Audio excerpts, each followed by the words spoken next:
Here's a list of few things that women can do if they're going through their menses in the month of Ramadan. یہ ہم سب جانتے ہیں کہ عبادت پہ تھوڑی سی ریسٹرکشن آ جاتی ہے. رمضان کے روزے رکھ نہیں سکتے, نماز پڑھ نہیں سکتے. نماز تو ویسے ہی ویو ہو جاتی ہے, لیکن رمضان کے روزے رمضان کے بعد قضا کرنے ہوتے ہیں. لیکن آپ کے پاس جو وہ ایک 5 to 7 days کا ونڈو ہوتا ہے, اس کو یوٹیلائز کیا جا سکتا ہے. Don't let it go to waste. The first thing that you can do is memorize the names of Allah. اللہ کے اسماء الحسنی یاد کرنے پہ اپنا ٹائم انویسٹ کریں. نبی صلی اللہ علیہ وآلہ وسلم نے فرمایا کہ اللہ کے 99 نیمز ہیں, 100 میں سے ایک کم, اور جس کو یہ نام سارے کے سارے یاد ہوں گے اس کے لیے جنت کا دروازہ کھول دیا جاتا ہے. So invest a fair bit of time in memorizing and knowing the meanings behind the names of Allah. اللہ کے اسماء الحسنی بڑے طاقتور ہیں, دعاؤں میں بھی یوز کیے جاتے ہیں. سیکنڈ, ان ڈیز میں عورت کے لیے قرآن پڑھنے پہ بڑی ریسٹرکشن ہوتی ہے, and there are scholars out there who claim the fact کہ عورت کو ان دنوں میں قرآن نہیں پڑھنا چاہیے, قرآن پڑھنے سے منع کیا جاتا ہے. But at the same time قرآن کی صورتیں پڑھنے سے منع نہیں کیا جاتا. So what you can do is recite the smaller surahs of the Quran by your memory, and the best of all is سورہ اخلاص. نبی صلی اللہ علیہ وآلہ وسلم نے فرمایا کہ جو 3 دفعہ سورہ اخلاص پڑھ لے یہ گویا ایسا ہے کہ اس نے ایک پورا قرآن ختم کیا ہو. جو 10 دفعہ سورہ اخلاص پڑھ لے یہ گویا ایسا ہے کہ اس نے جنت میں ایک محل بنوا لیا ہو اپنے لیے. So whether you read it 3 times,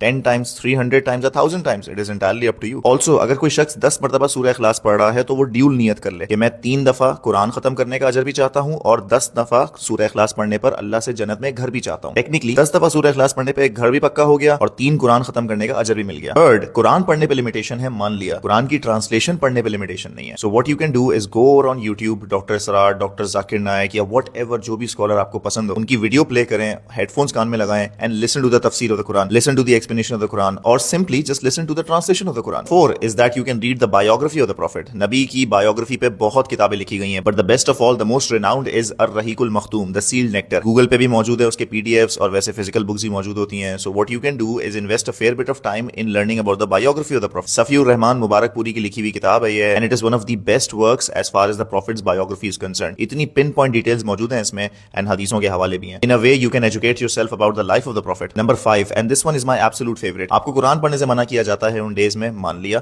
لیکن قرآن سننے سے منع کوئی نہیں کرتا. سو وچ ایور قاری اور ریسائٹر آف دا قرآن you have a liking to, آپ اس کی یوٹیوب پہ ویڈیو آن کریں, ہیڈ فونس لگائیں اور اس کی ریسیٹیشن سنتے رہیں, کیونکہ ان دنوں کسی بھی عورت کو قرآن سننے سے منع نہیں کیا گیا. پڑھنے سے منع کیا گیا ہوگا, مان لیا, گرانٹیڈ, لیکن سننے سے منع نہیں کیا. انفیکٹ نبی صلی اللہ علیہ وآلہ وسلم کی عادت تھی کہ وہ اما عائشہ کی لیپ پر سر رکھ کر لیٹتے تھے اور انہیں قرآن سنایا کرتے تھے while she was going through her menses.